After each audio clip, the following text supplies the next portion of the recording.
When his phone lights up with his sister's name, Katrina, Brandon doesn't reach for it right away. His chest tightens, his shoulders pull in, jaw sets. It's always the body first with families like this. Jacob has one Nike Air Max set up on the console like he owns the truck, and Tyler and Olivia, they're already fighting in the back. It's Mother's Day and everyone's in the truck and they're supposed to be leaving. Brandon grabs his phone, opens the message. Hey, the boys are sick. It's kind of been rough over here. We'll have to do Mother's Day another time. Sorry. He reads the message, reads it again, and he already knows this isn't about sick kids. Brandon doesn't say anything. He just holds the phone out to Kenzie. In the back seat, Jacob starts yelling that Tyler's taken up his elbow room. Olivia, she's entered the potato debate. Well, cheesy versus extra butter and sour cream. Apparently, potatoes are a really big thing in this family, but no one in the back has any idea what's happening. Kenzie reads it, swallows, and then looks up. Right there in the middle of their sealed little space of the truck, before either of them says the other thing out loud,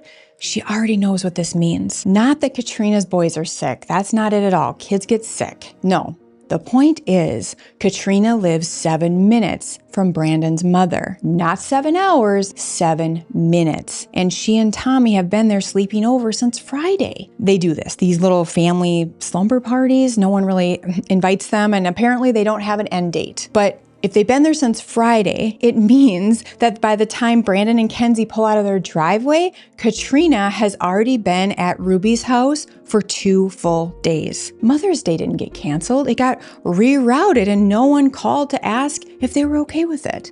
Kenzie just shifts in her seat. She's already running through scenarios. I mean, she doesn't even have to have anyone spell it out for her. She's been in this family long enough. She knows what happened. The boys probably woke up warm, maybe a little fever, maybe a little stuffy nose, and instead of Tommy, Katrina's husband, loading them in the car, driving them 7 minutes down to their house, Ruby gets busy. Pulls extra blankets off the closet shelf, wets some washcloth, gets some Tylenol popsicles, and turns Miss Rachel on low volume on the TV. But did anybody suggest that Tommy should take his own kids home to their own home? That he and Katrina could leave since they've been there since Friday so that Brandon and his other sister Rachel could actually celebrate with their mom and their families?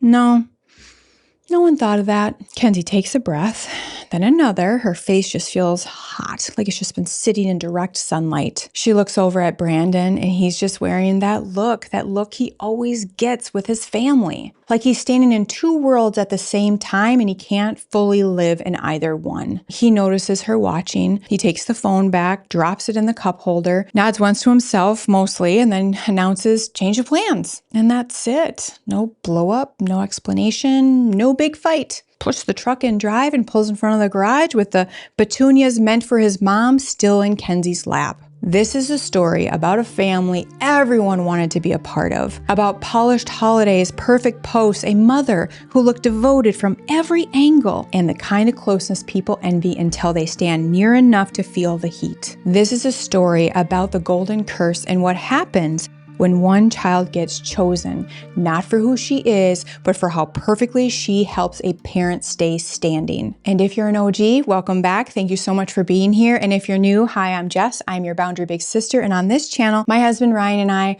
we just talk about messy family dynamics to make sure you feel less alone. You can support our mission by hyping this video. And if you want, you can join our MYB members by tapping the join button below, and you will get instant access to member exclusives and ad-free episodes. Okay, back to the story. That same morning, Rachel, Brandon's other sister, is in her bathroom with one mascara wand in her hand when the text comes through. Bria, her oldest daughter, is at the door asking if her dress looks okay. Emmy is somewhere down the hall singing to herself while searching for the pink blush Mary Jane shoe that she absolutely just saw and insists just vanished. Rachel reads the text and then she just goes still. And that familiar heat just rises up in the back of her neck, and that pit settles in. The one that she has known since she was a kid. The feeling of the room changing temperature while everyone in it is acting like the temperature is just fine. She knows why this is so upsetting. She already knows. Her sister Katrina and her family, They've been there since Friday, having one of their no-name sleepovers. And this morning, with a house full, a holiday, and now sick kids, her mom, Ruby, had a choice. She could have said, okay, guys, you guys should get the boys home, get them settled in. Brandon and Rachel, they're coming with their families. But she didn't say that. She chose to let them stay. Bria knocks on the door harder. Mom, does this dress look okay? Rachel sets down the mascara very carefully, the way she has learned to slow everything down when she's feeling this way. I mean, she has spent years just slowing herself down in moments like these, just buying herself seconds between the feeling and her response. Because in this family, if Rachel reacts, that reaction becomes the story. And the original offense disappears completely. So she takes her second and then she opens the door. Bria stands there with her blue tiered botanical midi that they picked out last month, paired with a sunny yellow cardigan, and she just looks like an absolute doll, except for the full 8-year-old annoyance that she has no interest in hiding. Rachel tells her how beautiful she looks, and then she tells her that they're not going to Grandma Ruby's today because the boys are sick. Bria thinks for maybe a half a second and she asks, why don't they just go home then? Because that is the whole question. Why didn't Tommy and Katrina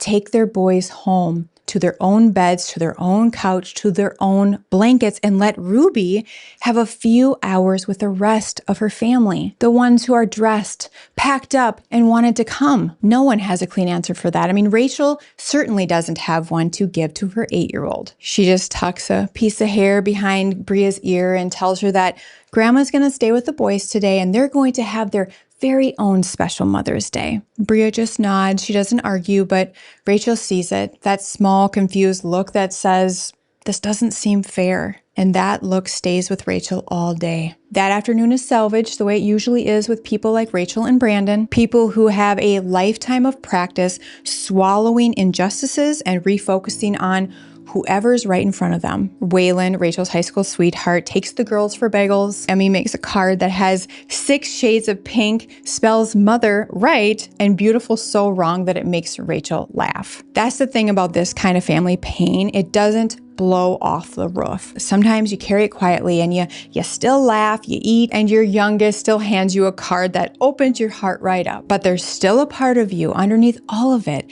that feels like you're standing outside of a locked door you've been trying to get through for nearly 40 years. Brandon ends up taking his family to brunch about 20 minutes down the road. Tyler steals some of Olivia's potatoes. Jacob gives one-word answers the way teenagers do when they're technically present, but they're mentally somewhere else. Kenzie makes the whole table laugh with her particular wacky time sense of humor. And Brandon looks unbothered, like this was the plan all day. He cuts Olivia's pancakes, makes sure Tyler's drink is refilled, walks Olivia to the bathroom, comes back, picks up on the conversation. He manages the room so he doesn't have to feel his body. It's something he learned early. You just keep moving when something hurts because no one's coming to save him. After brunch, he takes his family home, unloads flowers that they picked up at Home Depot, and then he disappears in the garage because he's looking for an extension cord for the leaf blower. Kenzie finds him standing with an open toolbox and nothing in his hands. She doesn't say anything right away. I mean, she knows better. Then she finally puts her hand on his shoulder and just lets it sit there. Finally, she says, "Your mom should have called you herself." His shoulders drop. He gives her a small nod, and then she says, "Or your dad." That one makes them both laugh because his dad would never call. Kenzie leans against the washer and dryer that's still about in the garage for reasons she doesn't understand, tilts her head and tells him that he doesn't have to make excuses for them. Brandon says, "I'm not. It just makes sense. The boys were already there. They were sick, so it makes sense that Katrina's family stays." It makes sense?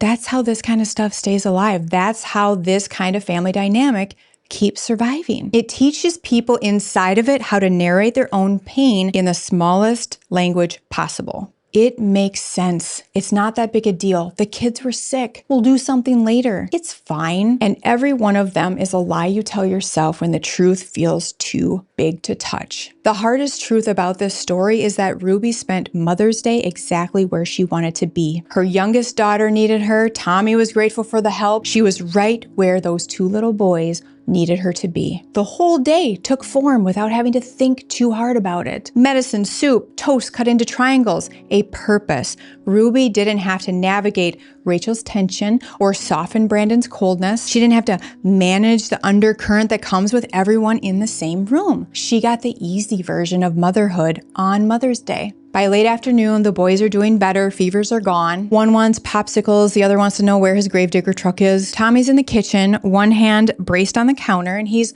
watching Ruby rinse out the medicine cups. So he mentions very carefully that she should probably call Brandon and Rachel.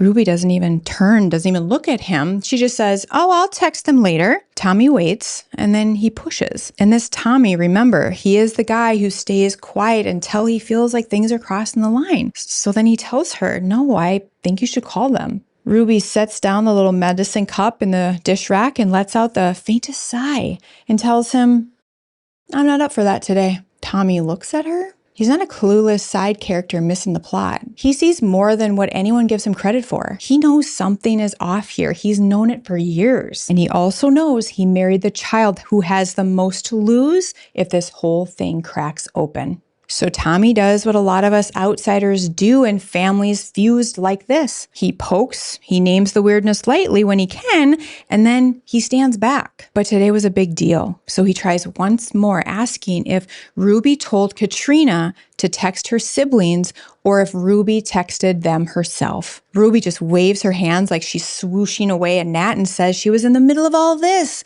motioning towards the boys under all the blankets on the couch. Tommy says, "I understand." Ruby dries her hands, and then with complete clarity, she tells him that it's Mother's Day, and they would have made it a whole thing.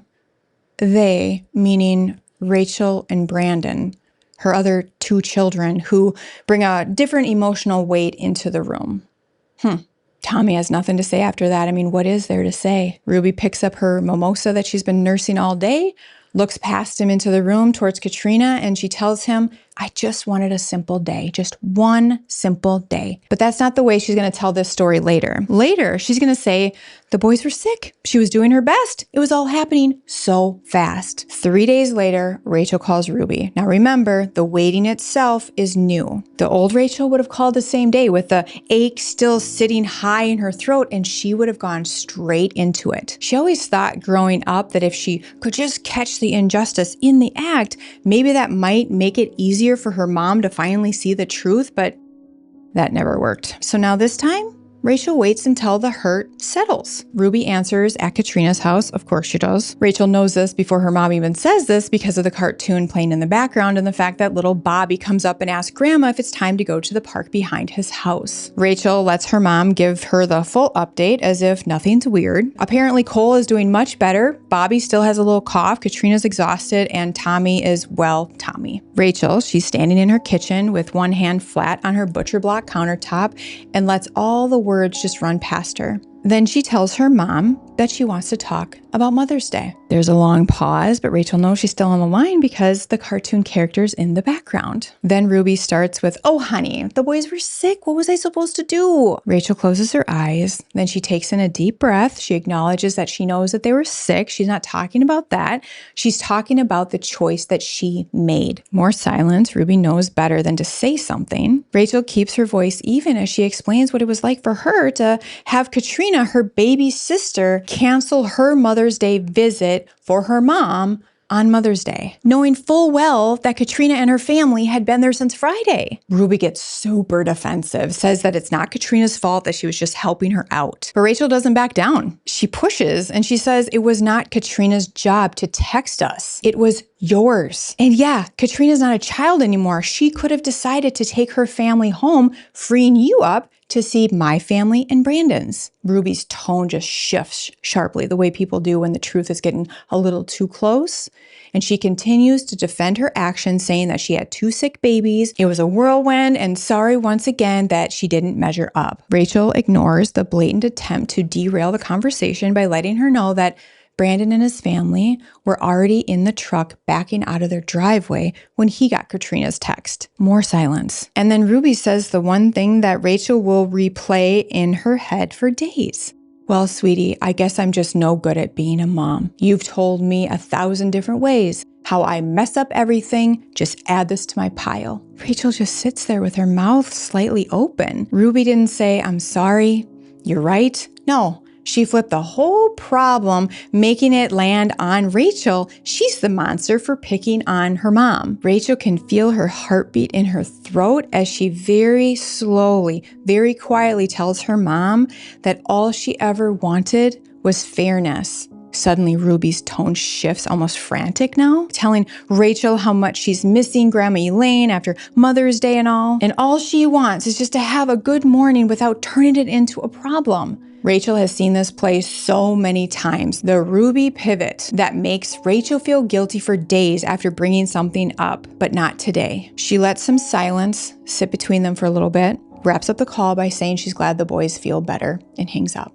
Afterwards, Rachel stays at her kitchen table without moving. Waylon, her husband, finds her there. He stands in the doorway at first, trying to read the room, and then he asks her how it went. She looks up and says, I'm done fighting. He doesn't answer right away, and she understands why. He's heard this version of that sentence so many times before. Times when Rachel's exhausted, defeated, and yet secretly hoping that her mom is going to call and apologize the next day. So she says it again, more clearly. I don't mean I'm done loving my mom. I mean I'm done trying to drag her somewhere she doesn't want to go. Waylon sits down across from her, grabs her hands, and just lets her believe that this declaration is different from all the others. All right, now it's time to pull back the curtain and finally see what's actually been going on inside the Helcotts this whole time. Starting with Brandon. For most of his life, Brandon believed a version of his story, a combination of what he can remember and what he has been told by his mom, Ruby. He was the easiest kid, always out and about with friends, at grandma's, or working once he could. But when you sit with him long enough, you start to notice the hole in that perfect story. Like how he can tell you how his grandma's kitchen felt in the middle of winter, how the light came through the little window over the kitchen sink, how her whole body shook like a bowl full of jelly when she let out one of her belly laughs. That part is so clear, but he can't tell you about his own home or his own family. Brandon doesn't even really have memories about his mom, and certainly nothing about his father. But since he can't think of anything traumatic happening, he just thinks something must be wrong with me, because why would I feel so uncomfortable being near a family everyone wants to join? Well, it turns out when Brandon was born, Dale, his dad, was not ready to settle down. Dale was physically there when he wasn't out running with the boys, but emotionally, he wasn't. The thing I forgot to mention is that Dale, he was used to getting a lot of attention growing up. He was astonishingly good looking. He was a great athlete and extremely charismatic. And he wasn't ready to give up being idolized. So Ruby, in those earlier years, she had to spend way too much time and attention managing Dale, making sure he came home at night. Her energy went towards keeping the marriage steady versus focusing on her baby when a baby needs his mom the most. I mean, she did all the things she was supposed to. She fed Brandon, kept him safe, dressed him up like a doll, but attuning to him, his needs, holding him close so his body learned, this is where I'm safe. Those moments were inconsistent. Thankfully, though, Grandma Lorraine was there for Brandon when he was just a baby. She stepped in so Ruby could chase Dale. Lorraine was the one who held Brandon so close, who sang to him while he was sleeping, and Brandon's body remembers her presence. As Brandon grew up, he naturally gravitated towards the place where his shoulders dropped, to the face that lit up when he walked into the door and said, there he is. And he often found himself staying inside one of Grandma Lorraine's hugs a second or two longer. Lorraine wasn't just fun or the one who made the best grilled cheese sandwiches. She was Brandon's soft place where he could fully exhale because his body trusted her before he even knew what trust was. This is why he still dreams of her to this day at 41 years old. Not only does he dream of her, but he can tell you in vivid detail what those dreams feel like. It's the warmest sensation, something he never wants to wake up from. And when he does, he lies in the dark beside his wife, Kenzie, and sobs quietly. That's his body remembering home. And this next part is going to break your heart even more. When Brandon left for college, no one came after him. No one called him up, said, hey, can I take you out to lunch? No one texted him to ask how classes were going. No surprise visits. No mom standing in the doorway of the dorm trying to memorize the shape of his new life. Never once, and still to this day, but during that big transition, never once did Brandon's dad take him aside and say, I am so proud of you, son. No, none of that happened. Brandon graduated high school and left for college, and it was like his family let go of the balloon string and just let him float away. Whew. So going back to Mother's Day and Brandon sitting in his driveway with his kids buckled in the back seat. When he read that Mother's Day was canceled, not from his mom, but from his baby sister, he wasn't surprised. It was the same old message. The family organizes around one person and you were never it. Not only did Brandon not meet his mom's intense need to be needed, he also grew into someone who posed a threat to Dale's fragile sense of self. Some fathers see their sons grow strong and they feel pride. Dale felt exposed. He felt less than around Brandon, sort of the same feeling he felt around his own dad. Of course, he's not aware of the similarities. He just knows that being around his son makes him feel bad about himself. And yet Tommy, Katrina's husband, does not threaten Dale at all. And Tommy gives Dale exactly what he needs. Tommy admires Dale. Brandon's too similar to his dad in all the wrong ways. Too capable, too strong, handsome, basically just too much like the version Dale never became. And since Brandon was never the clingy, needy child, he never gave Ruby and Dale the one thing they knew how to organize themselves around. Need us. Let us take care of you. Let us feel fully central in your life. Brandon did none of that. And so the family let the balloon string go and they called him independent. See why all of this is so confusing to Brandon to piece together? His family's way of describing him sounds so flattering, and yet his body tells a very different story. Rachel's truth lives in a very different kind of pain. She spent most of her life believing that if she could just find the right words, the whole thing would finally crack open. She thought clarity would do it. Maybe timing, maybe being softer, maybe a better example. She kept going back to the same locked door with a different key in hand every time. Rachel is what I would call the scapegoat child, and she's been misunderstood her entire life. Ruby thinks Rachel loves drama, but that's not it at all. She keeps going back to her mother for proof that she was never too much. She was never too hard or the one that ruined the room by just walking into it. Rachel is chasing the moment where her mom finally turns and says, oh my gosh, you're not crazy. I see it. I know what happened. I know what I did. You were never too much for me. That's the moment she's been trying to win for 39 years. And here's the brutal part. That day will likely never come, just like it never came for Ruby. Rachel and Ruby are standing in the exact same spot, just in different generations, chasing the same thing. Ruby spent her entire life reaching for her mom Elaine's approval. She gave and gave and gave. She was the good daughter, the one who showed up, who let her mother's wishes shape holidays, family plans, closeness, access, and belonging. And still, no matter how much she gave, she never got what she was starving for. She never got to relax into being loved without performance. And then without ever seeing it clearly, she did the same thing to her daughter, Rachel. Rachel's the hard one. She has too many feelings. She complicates things by saying the thing everyone wants to ignore. Rachel's none of those things. It's just what's been projected onto her. But this is why Rachel hurts Ruby in a very specific kind of way. Rachel brings up pain Ruby doesn't know how to manage, and Ruby does what emotionally stunted people do when the pain gets too close.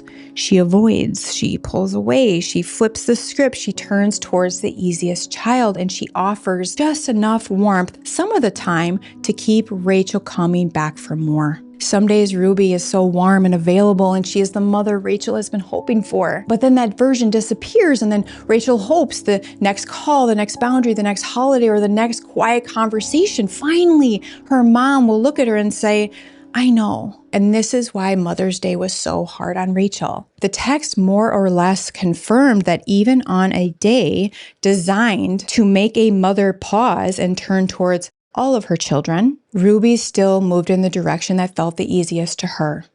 Katrina. Now let's talk about Katrina. Up until this point, everybody thinks she is the child who won. She has access, sleepovers, parents who act like her house is an extension of their own. I mean, she has the kind of help other people would spend years wishing they had. From the outside, Katrina has been chosen, but from the inside, she's the one who has been swallowed whole. Let me slow this down. This is so important. Children like Katrina and Ruby, who become their parents' emotional support animals, never fully develop into a full person. Katrina has a personality, sort of. I mean, she may have some preferences, though she would never know which one are hers and which one were planted by her mom. Katrina does love her husband, Tommy, and her boys, 10,000%. But she's never, ever had enough protected space to fully grow outside of her mother's reach. From very early on, love for her came with instructions. Be easy, agreeable, don't become Rachel. Hence, don't have a mind of your own. And do not make your mother work too hard to keep the warmth turned on. She saw it in her mom's face, heard it in her tone, and she had a front row seat to peer into her mom's internal world. Katrina learned the rules beautifully, just like Ruby wanted. Katrina mirrored, soothed, agreed, stayed available, and became useful in all the ways that made her mom feel steady. This arrangement got her all the closeness and then some, but it cost her something enormous. Katrina never got enough friction to know this is where you end and I begin. That's why her texts sound like her mom, why her mother's feelings seem to arrive in her body before her own do, and why Tommy can poke little fun at this little arrangement and it never breaks through. It's deeper than a husband saying, hey, this is kind of weird. Katrina, she's been wired and programmed to stay small and infantile. For example, Katrina can't even go to the doctor without turning it into a bigger event, like she needs her mom there. She can't make a simple decision without consulting with Ruby. She stays more helpless and needy in order to keep that bond alive. But she's not aware of any of this. She's not doing this in some schemy, manipulative way. Like, no. Her body learned early that staying little was survival. The cruel part is, Katrina thinks she is being a good daughter, and this family rewards that good. Still, there are clues. Those little pockets of stillness where the boys are asleep, Tommy's occupied, the phone isn't buzzing, and she gets that odd sensation she can't quite name. Those moments are the real story. Her true self isn't gone. It just needs time and space to come out. And if she does ever let it come out, it's not going to feel glamorous. It will be the most terrifying experience for her. She is going to feel like a bad, disloyal, shameful daughter. It will feel like she is doing something very, very wrong. But that's how enmeshment breaks. And I know this because I've had to do it. This fused-like bond with her mom will break when Katrina starts to notice that low hum of herself underneath the role of being a perfect daughter, and when she stays with it long enough to finally hear what it's trying to tell her. And then there's Ruby. She's not the kind of villain people love in stories like this.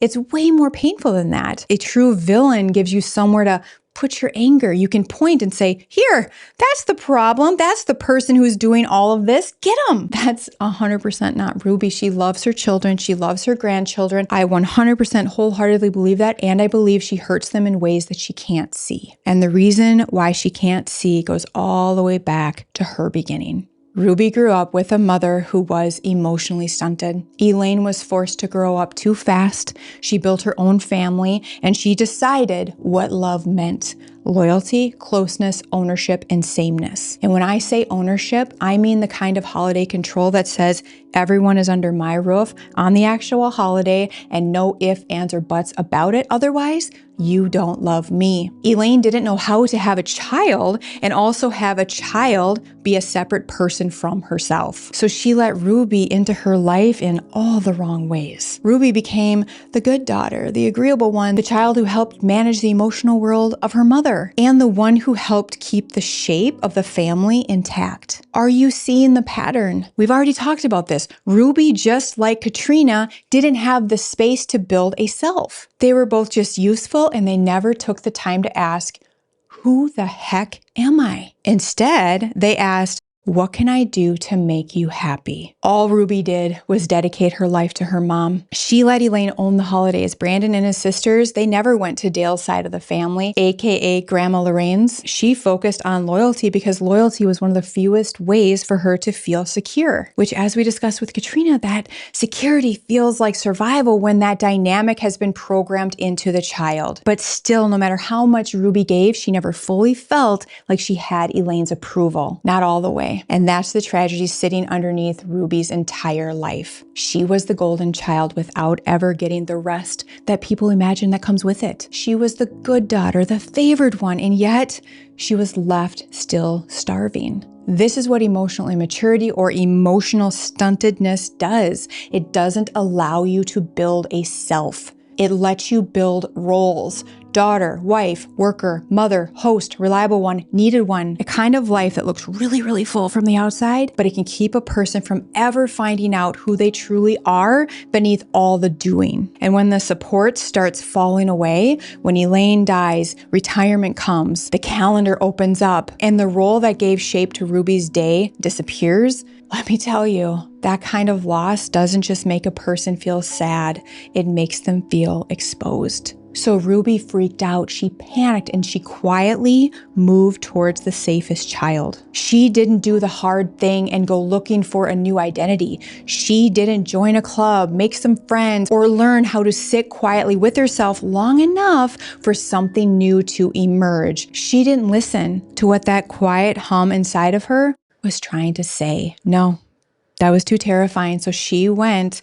where she already knew how to feel real. Katrina. The child who still made it easy for her to believe that she was needed, loved, central, and good. That's why the family narrowed when Elaine dies instead of widening. Some might think Ruby was lazy. She just stopped trying. She stopped hosting, stopped caring about the holidays altogether.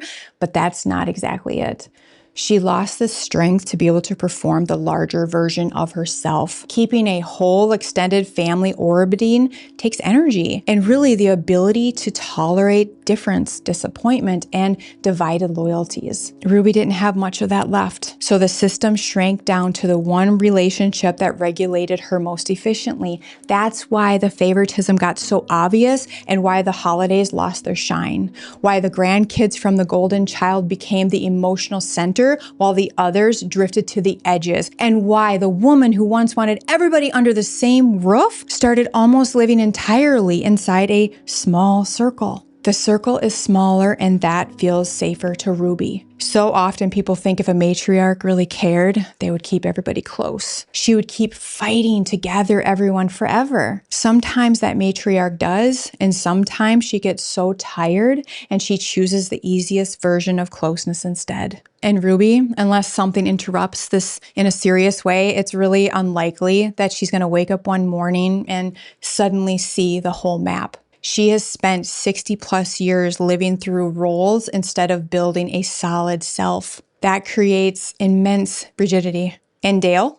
Let's go back to Dale because this family makes so much more sense when we stop treating Dale like he's just a piece of background furniture. When Dale wasn't ready to settle down, even though he was a husband and a father, that set the tone early. Ruby felt like she had to organize herself around him. Baby Brandon felt the absence of both of his parents. Thankfully, Grandma Lorraine, Dale's mom, stepped into that gap and created a secure attachment with Brandon. But Rachel? She grew up in the emotional aftermath of a mother who was already stretched thin between Dale and her own mom. Katrina became the child who restored hope. And Dale, he never had to name any of it, never had to get his hands dirty, so to speak. The least emotionally aware parent, They get to remain sort of vague. Meanwhile, everyone else organizes themselves around the impact. But he was never neutral. He helped shape the whole thing. His unreadiness threatened Ruby's sense of security. Ruby's lack of self, because of her mother, shaped her children. The children adapted into roles: the lost one, the scapegoat, and the golden child. And those roles became the family story. This is the curse. It's a family pattern so old and rehearsed, it starts to feel like the truth. But I'm telling you, once this truth gets room to breathe, the future stops looking like one big rupture and it starts looking like a slow thinning. And that's where the Hellcats are headed. They won't have one big explosion or a dramatic rupture. No, they're going to begin thinning out. Less action in the group chat, a holiday card instead of a gathering. The family will still exist. It just doesn't feel like family anymore. I mean, how could it? The matriarch is too tired to hold it all together. Brandon will keep drifting towards places where his body can breathe and his shoulders can relax. Rachel will reach a place where every scapegoated child eventually reaches, if she's lucky, and she'll finally realize the fight isn't bringing her closer to her mother. It's keeping her tethered to a fantasy that one more conversation could still fix this. And Rachel's girls, Bria and Emmy, will notice because children are always watching. And then there's Katrina. This is where the future gets almost unbearable to think about, because that same role that makes her feel chosen also makes her the most likely to carry this forward. The golden child grows up believing closeness means sameness, that love means access, and being the good one means soothing, caring, organizing, helping, staying, and if nobody interrupts that, she will pass this on. One of her boys will start to be easier, more aligned, and that child will be leaned on, made to feel special, important, and strangely burdened in a way that nobody can name. That's the golden curse. You're not loved too much. You're loved in a way that swallows up the space you need to become a person yourself, with your own thoughts, your own preferences, and your own dreams. If no one interrupts this, one of Katrina's boys are next. The ending to this story isn't a happy one where everyone's in a room hugging and crying it out. No, it's much quieter than that. Thanksgiving comes again. Ruby texts in the group chat early November, says everyone should come over this year and get together. Katrina answers first, of course she does, says her family will be there. Brandon answers hours later, says they're going to be going to Kenzie's family this year. And Rachel? She never answers in the group chat. That Thanksgiving, Ruby sits at the table with Dale, Katrina, Tommy, and their two boys, Bobby and Cole. The table is beautiful. The gravy boat with the chip in it is out. The boys are loud and the rolls are perfect. She texts Brandon and Rachel a picture. Wish you were here. Brandon responds, looks good. And Rachel doesn't respond at all. Christmas comes. Brandon stops by for an hour with Kenzie and the kids. He hugs his mom. Tyler and Olivia run around with their cousins, Bobby and Cole, for about 20 minutes. And then they leave early so they can get to Kenzie's families, turning on Christmas carols on the radio. Rachel comes with her girls, Bria and Emmy, for a shorter visit the day after Christmas. The girls open their gifts. They love them. Ruby is the best gift giver. Remember, she keeps track of everyone's likes and dislikes. Dale sits with one of the girls on the couch, and Emmy, Rachel's youngest, asks the sort of question that kids ask when they don't know they're stepping into a landmine. Papa, how come we don't get to come play the way Bobby and Cole do? And Dale looks at her for a second, shrugs, and says, this is just the way it is. Rachel hears about it later in the car ride home. She doesn't cry. She's past the crying stage. This is just the way it is. By the following Thanksgiving, almost no one comes and no photo is shared. Brandon stays home. Rachel goes somewhere else. Ruby still cooks. Katrina shows up. The family remains, but the shape changes. Now the ending, the real ending, landing in the smallest place of all. An ordinary Tuesday at a kitchen table in a house that's finally quiet.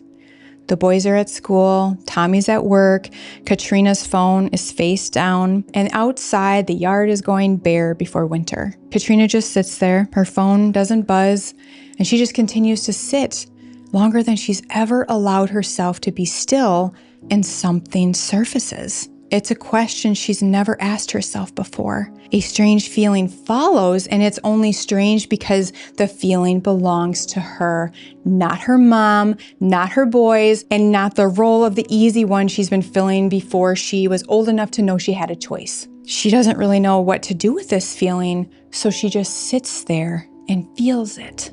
That small, terrifying moment is the beginning. This is where the story ends for me, with the truth finally having enough room to breathe. And once that happens, this family cannot keep pretending it's still the same story.